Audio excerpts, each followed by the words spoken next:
ಅಧಿಕಾರಿಗಳು ಮಾಡಬೇಕಾಗಿರೋ ಕೆಲಸನ ನಾವು ಮಾಡ್ತಾ ಇರೋದ್ರಿಂದ ನಿಜಕ್ಕೂ ಅವ್ರು ಹೆಮ್ಮೆ ಪಡಬೇಕು, ನಮ್ಗೆ ಸಂಬಳವನ್ನು ಕೊಡಬೇಕು. ಆ ರೀತಿ ವ್ಯವಸ್ಥೆ ಆದ್ರೆ ಇಂತಹ ಅಕ್ರಮಗಳಿಗೆ, ಇಂತಹ ಭ್ರಷ್ಟಾಚಾರಿಗಳಿಗೆ ಕಡಿವಾಣ ಹಾಕೋದಕ್ಕೆ ಸಾಧ್ಯ ಆಗ್ತವೆ.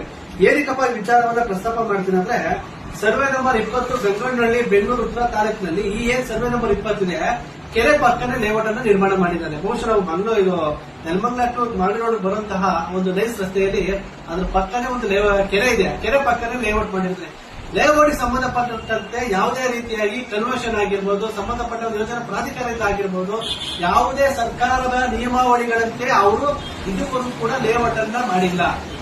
ಕಾನೂನು ಬಾಹಿರವಾಗಿದೆ ಲೇಔಟ್ ಅನ್ನು ನಿರ್ಮಾಣ ಮಾಡಿದ್ದಾರೆ, ಸೈಟ್ ಅನ್ನು ಹಂಚಿಕೆ ಮಾಡಿದ್ದಾರೆ.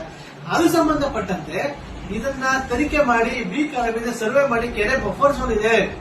ನಾನಿದ್ರೆ ಕೆರೆ ತುಂಬಿದಂತ ಸಂದರ್ಭದಲ್ಲಿ ಮನೆಗಳು ಹಾನಿಯಾಗೋ ಸಂದರ್ಭ ಶೇಕಡ 100% ಸತ್ಯವಾಗಿದೆ ಅಂತ ನಾವು ತಹಸೀಲ್ದಾರ್ ಕಂಪ್ಲೇಂಟ್ ಕೊಟ್ಟರು, ಡಿಟಿಒಗೆ ಕಂಪ್ಲೇಂಟ್ ಕೊಟ್ಟರು, ಯಾವುದೇ ರೀತಿ ಆಕ್ಷನ್ ತಗೊಳ್ಳಲ್ಲ. ಯಾಕಂದ್ರೆ ಅವ್ರು ಮಾಡೋ ಕೆಲಸನ ನಾವು ಮಾಡಿದ್ರೆ ನಮ್ಗೆ ಅಪ್ರಿಷಿಯೇಟ್ ಮಾಡೋದು ಕೂಡ ಕೊಡಲ್ಲ. ಅಂದ್ರೆ ಅರ್ಥ ಮಾಡ್ಕೊಂಡು ಇಂತಹ ವ್ಯವಸ್ಥೆ ಇದ್ದೀವಿ.